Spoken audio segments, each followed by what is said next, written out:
How many men, women, and children must die in Gaza to equal one Israeli soldier? 1? 2? How about 500? This was the logic framed by CNN over the weekend with a report that a single Israeli soldier had allegedly been captured by Hamas, which has governed the Gaza Strip since 2007 after it won a majority of seats in the Palestinian parliament. 1. That's the answer. 1 Israeli soldier. That's compared to over 500 and counting dead civilians in Gaza, men, women, and children since the Israeli invasion of Gaza began. At this point, I am absolutely convinced that the downed Malaysian airliner in Ukraine, flight MH17, is somehow inexplicably linked to the Israeli attack on Gaza and further destabilization of the Middle East and the Ukraine. In our last video, The Mystery of Flight MH17, I go over this in detail. You can watch the video in full by clicking on the link in the description box below. Even if flight MH17 isn't directly linked to Gaza, it is still being used as a smokescreen for war.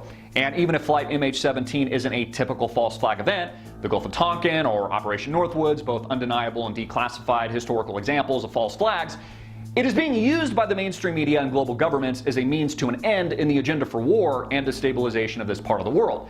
It is also being used to demonize Putin. As Senator Dianne Feinstein pointed out over the weekend, the U.S. is now at Cold War levels with Russia. Oh goody, how convenient. Shouldn't we all get under our desks now and brace for a nuclear attack? Israel has been planning an attack on Gaza, the US, Russia, and Obama readying to capitalize on all of this for some time now.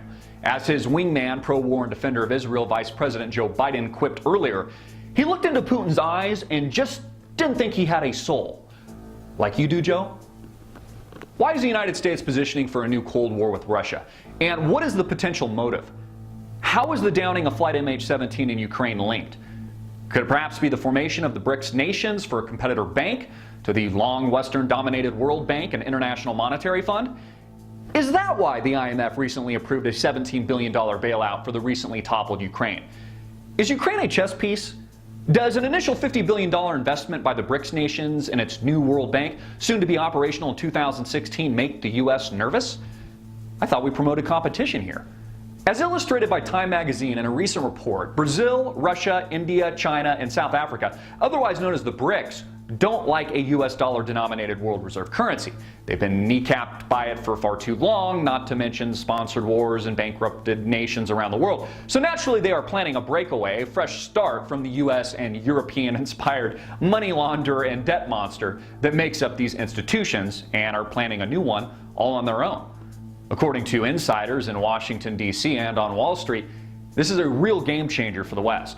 With the announcement of a new development bank headquartered in Shanghai to be operational in 2016, the BRICS nations are threatening the very existence and the monopoly on international finance and indentured servitude Western banks have enjoyed arguably for far too long. It thus makes perfect sense why the Obama administration, a representative not of the people but of too-big-to-fail banks and giant multinational corporations, is actively campaigning to demonize Putin and all things Russian.